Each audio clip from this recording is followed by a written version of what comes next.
What's going on in America today? Why are we over our heads in debt?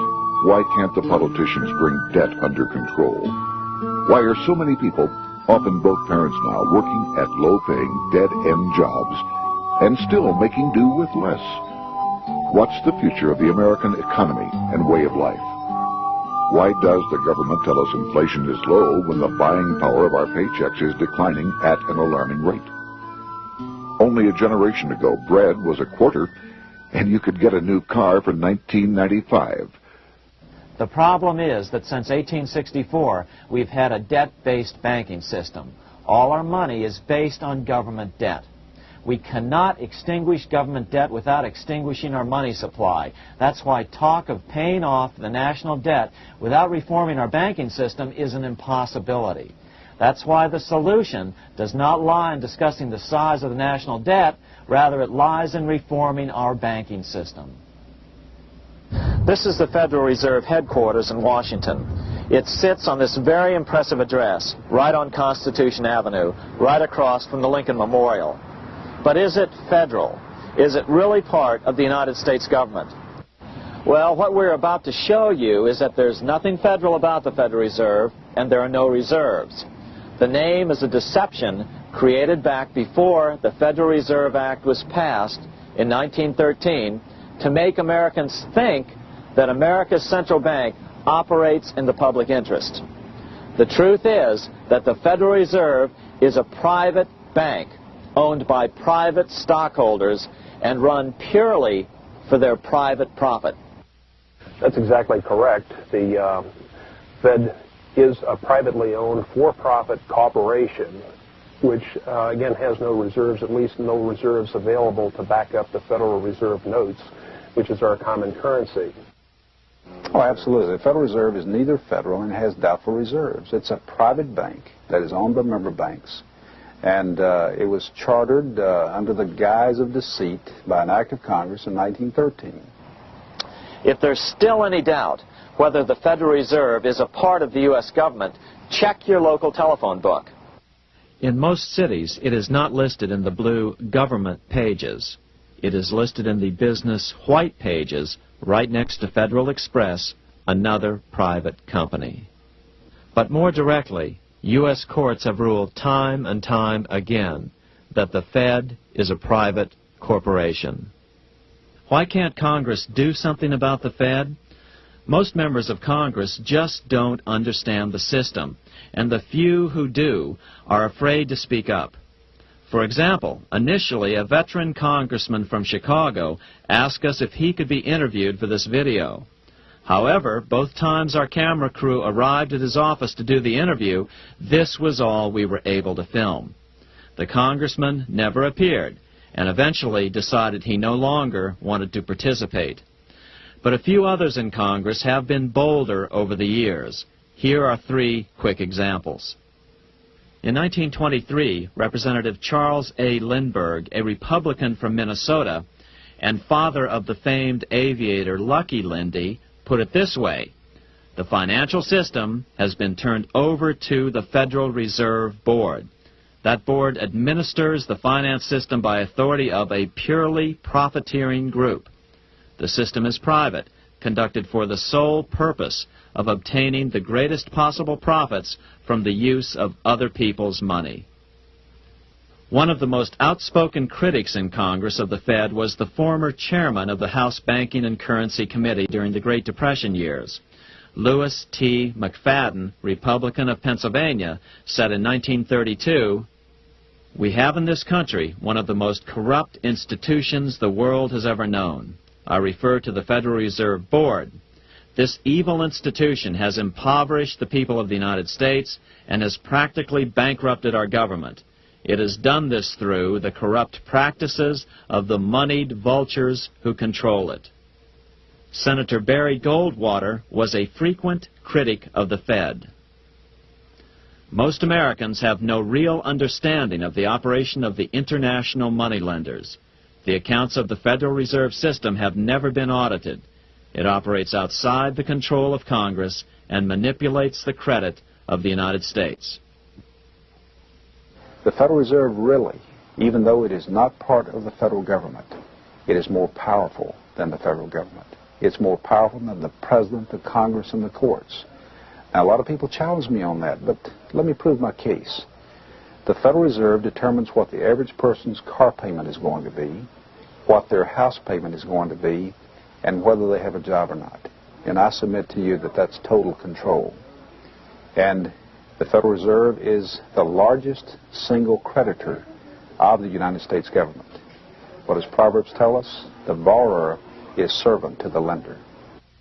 What one has to understand is that from the day the Constitution was adopted right up to today, the folks who profit from privately owned central banks, as Madison called them, the money changers, have fought a running battle for control over who gets to print America's money.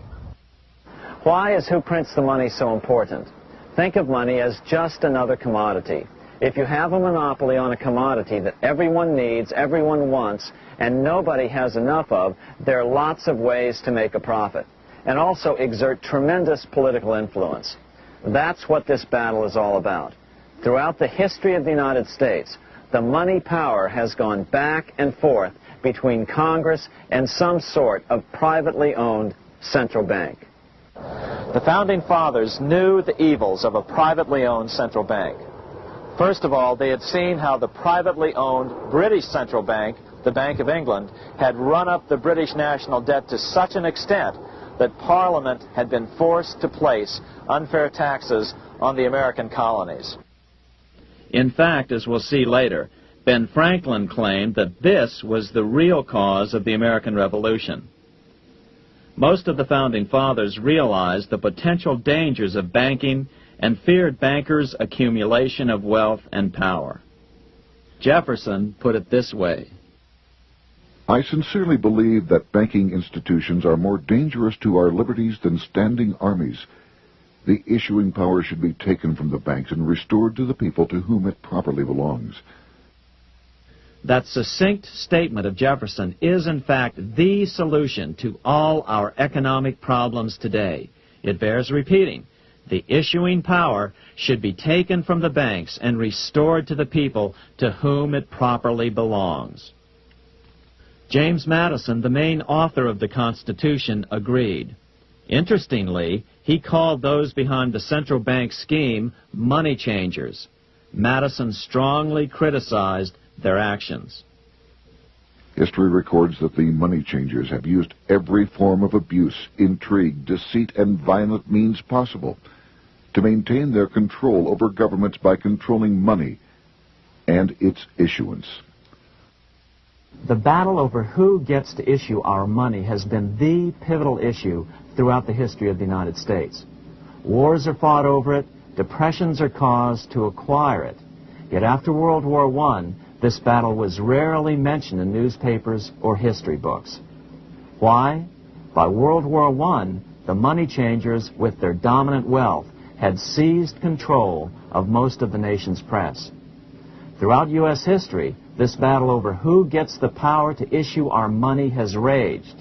In fact, it's changed hands back and forth 8 times since 1764. Yet this fact has virtually vanished from public view for over 3 generations behind a smokescreen emitted by Fed cheerleaders in the media.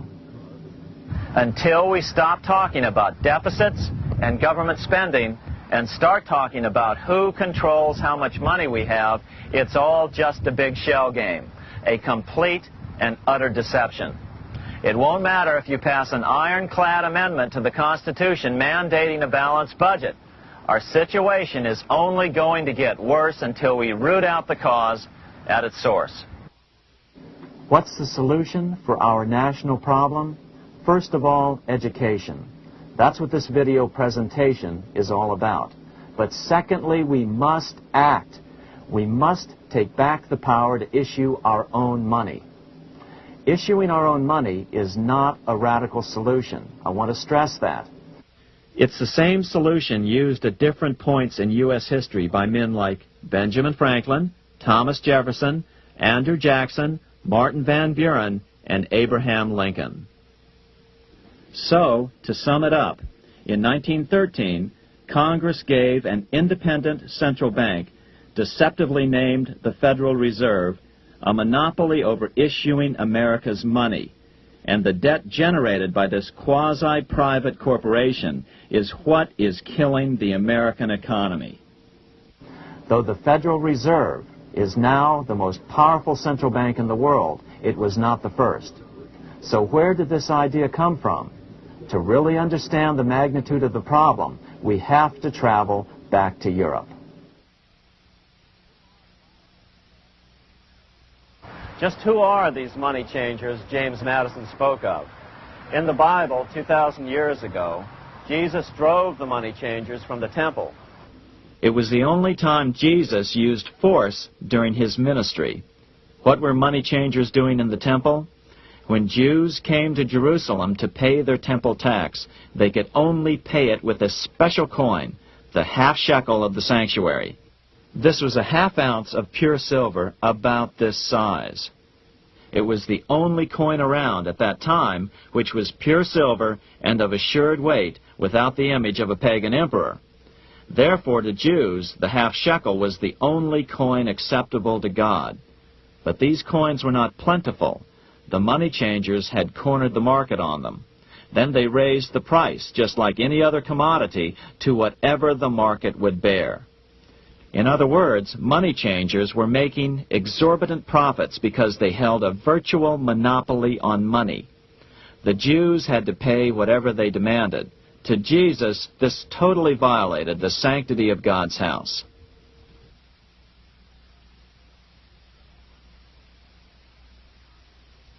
But the money-changing scam did not originate in Jesus' day. 200 years before Christ, Rome was having trouble with money changers.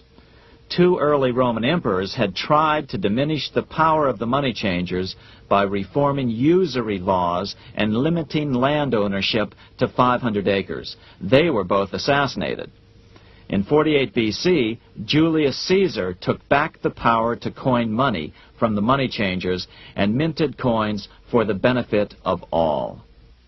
With this new, plentiful supply of money, he built great public works projects. By making money plentiful, Caesar won the love of the common man. But the money changers hated him.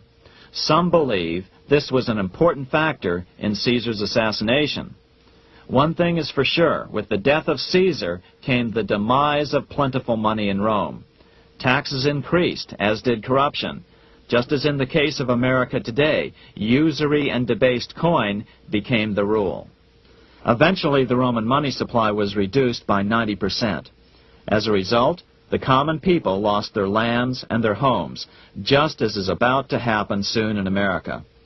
With the demise of plentiful money, the masses lost confidence in the Roman government and refused to support it. Rome plunged into the gloom of the Dark Ages.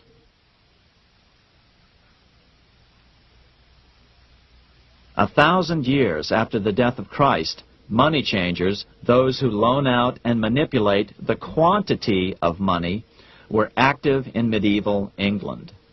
In fact, they were so active that acting together, they could manipulate the entire English economy. These were not bankers per se. The money changers generally were the goldsmiths. They were the first bankers because they started keeping other people's gold for safekeeping in their vaults. The first paper money was merely a receipt for gold left at the goldsmith. Paper money caught on because it was more convenient than carrying around a lot of heavy gold and silver coins. Eventually, goldsmiths noticed that only a small fraction of the depositors ever came in and demanded their gold at any one time. Goldsmiths noticed that only a small fraction of the depositors ever came in and demanded their gold at any one time. Goldsmiths